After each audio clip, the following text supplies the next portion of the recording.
m'appelle Caroline Salette et bienvenue à mon mini masterclass. La prospection, c'est avec quelle intention restes-tu en contact avec ta clientèle du passé et avec quelle intention approches-tu la clientèle future? Est-ce qu'à chaque fois que tu vas rencontrer quelqu'un, ton intention, c'est d'essayer d'aller chercher un contrat, d'aller chercher une référence, d'aller chercher, dans le fond, un gain personnel? Ou est-ce que la prospection, c'est plutôt de dire « Hey, je suis là, puis si jamais il y a quelque chose, gêne-toi pas, ça va me faire plaisir de t'aider. Puis en passant, voilà un petit quelque chose que je suis sûre qu'il va t'aider. » Donc, dans le fond, de commencer par donner avant de demander. Vous ne vendez pas des maisons. Ce que vous vendez à votre clientèle, c'est quelle va être l'expérience de faire affaire avec vous. Puis si de faire affaire avec vous, c'est tout le temps que vous voulez quelque chose, puis vous voulez quelque chose, bien le client, là, il n'est pas plus fou qu'un autre. Ça devient fatigant.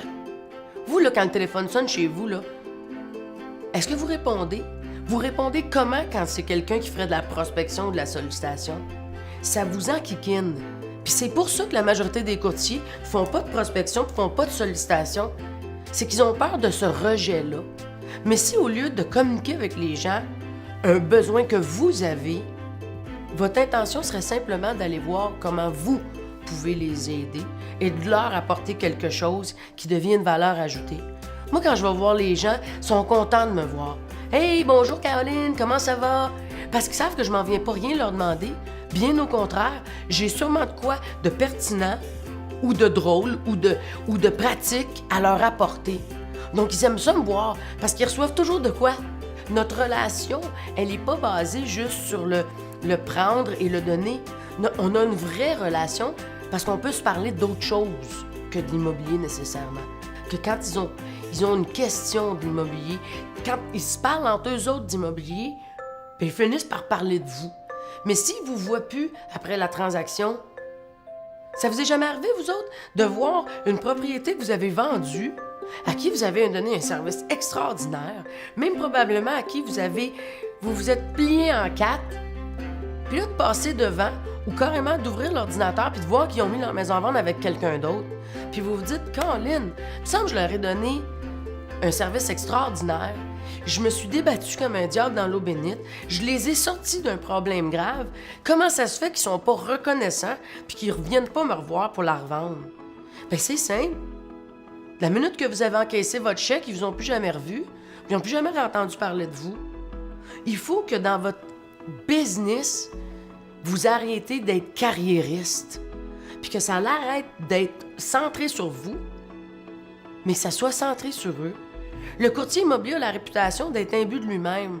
On voit son visage partout, il se met gros de même dans les annonces dans le journal. C'est toujours à propos de lui, comment il est bon, le combienième au Québec, puis combien il en a vendu ce mois-ci, puis c'est toujours à propos de lui.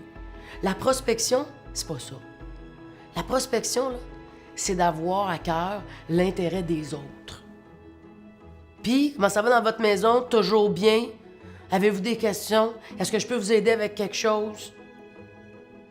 De leur offrir. « Hey, j'ai pensé à vous. J'ai fait un petit quelque chose pour vous de spécial. Je vous apporte un petit cadeau. » C'est ça de la prospection. C'est d'être présent.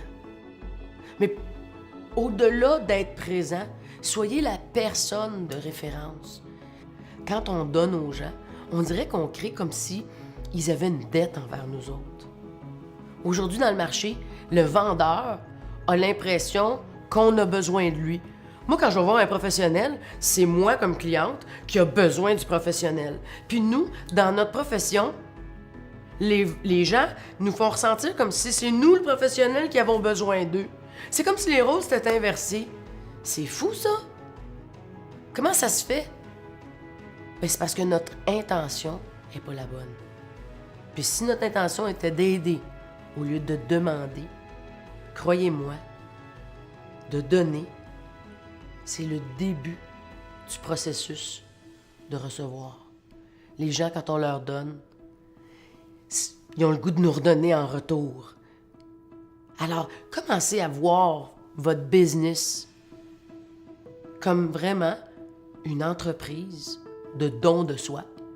Puis à partir de ce moment-là, croyez-moi, le marché la population, les acheteurs, les vendeurs, mais principalement les vendeurs, les gens qui sont propriétaires d'une maison, quand ils vont avoir le sentiment réel que tout ce que vous vouliez quand vous les avez approchés, c'était de vous présenter, de leur dire bonjour, de savoir comment ils allaient, de vous assurer qu'ils étaient heureux dans leur maison, puis de savoir que si jamais un jour ils avaient des questions, vous aimeriez ça être là pour eux, sans jamais leur demander s'ils veulent vendre, s'ils veulent acheter, mais juste savoir si vous pouvez les aider. Croyez-moi, votre réputation va changer en tant que carriériste, puis les gens vont avoir le goût de faire affaire avec vous.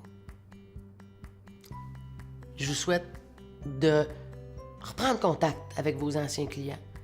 Même si des fois on est un peu gêné de dire « je vais y dire quoi? Ça fait 5 ans que je n'y ai pas parlé. » Faites juste leur dire « Hey, bonjour, comment ça va? Je prends des nouvelles. Je fais le tour de ma clientèle, là, puis aujourd'hui, c'est vous le chanceux. Ou peut-être bien que c'est moi. » Puis reprenez contact avec vos clients. Vous allez rester surprise. Au lieu de faire ce qu'on appelle dans le jargon anglicisme du cold call, faites donc du cool call. Puis appelez-les. Allez-y maintenant. Vous allez voir. Alors, si dans ce mini masterclass-là, je peux vous avoir donné un petit lingot d'or de rien du tout, un petit morceau de « Ah, c'est vrai que si j'allais avec une intention différente, les gens ressentiraient mon cœur et mon écoute. La réaction des gens serait très différente.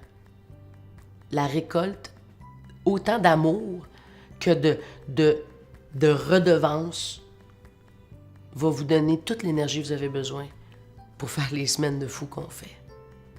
Bonne continuité, on se revoit une prochaine fois.